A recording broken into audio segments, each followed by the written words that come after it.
Assalamualaikum warahmatullahi wabarakatuh. Allahumma salli wa sallim wa barik ala sayyidina Muhammadin al-Fatihi lima ughliqa wal khatimi lima sabaqa wan nasiril haqqi bil haqqi wal hadi ila siratikal mustaqimi sallallahu alaihi wa ala alihi wa sahbihi haqqa qadrihi wa miqdarihil azim. Baiklah, langsung saja di sini saya akan menjelaskan tentang Gedung Ospia. Gedung Ospia. Lokasi Gedung Ospia ini tempatnya di Jalan Ahmad Yani, Cipare, Kota Serang. Dahulu, pemerintahan kolonial Belanda mendirikan Ospia bertujuan untuk menampung putra daerah Banten yang pada saat itu banyak melanjutkan pendidikannya keluar daerah. Dan adanya kepentingan pemerintahan kolonial Belanda untuk mencetak tenaga kerja terdidik dalam pegawai pemerintahan yang digaji murah. Dan juga adanya rasa khawatir oleh pihak Belanda dengan adanya pesantren yang begitu banyak di daerah Banten, maka pesantren adalah benteng dan markas perjuangan kemerdekaan melawan penjajah kolonialisme Belanda. Keberadaan pesantren sangatlah vital dan penting.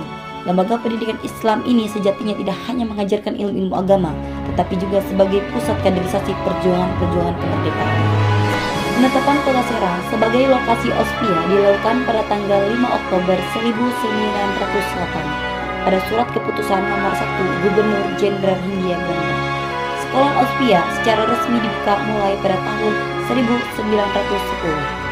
Dalam perjalanan untuk mewujudkan pendirian Ospia di Kota Serang, pertimbangan politis lebih dikedepankan, sehingga dengan banyaknya alasan yang cukup akurat, maka keputusan untuk membangun Ospia di Serang sudah ditetapkan dengan alasan diantaranya. Yang pertama, Serang adalah ibu kota residen Banten. Yang kedua, tempat tinggal para birokrat dan pamong praja serta anggota masyarakat dengan status sosial yang sangat tinggi.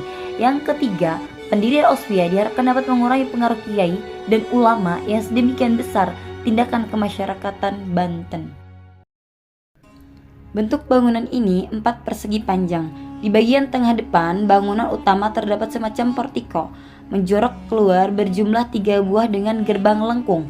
Atap bangunan berbentuk limasan yang memanjang dari timur ke barat. Pada bagian atap bangunan utama terdapat semacam hiasan sudut berbentuk bola dan sebuah menara berbentuk 4 dengan hiasan kawat yang menuju ke semua penjuru mata angin.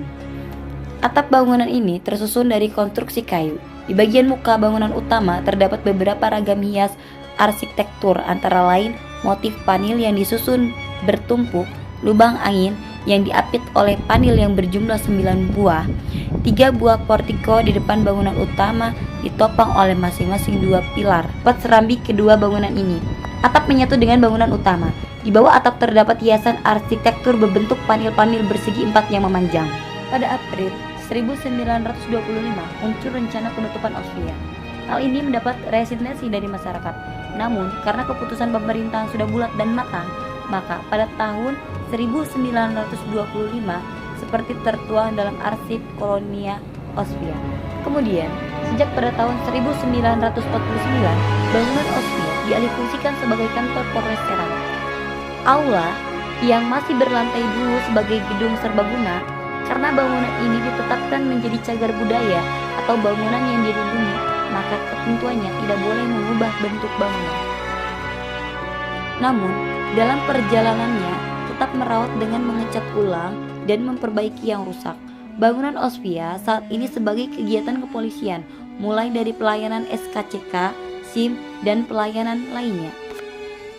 Sejarah adalah pengulangan tanpa akhir dari masa lalu dan terus berkembang sehingga tidak ada kata selamat tinggal, tetapi sampai jumpa.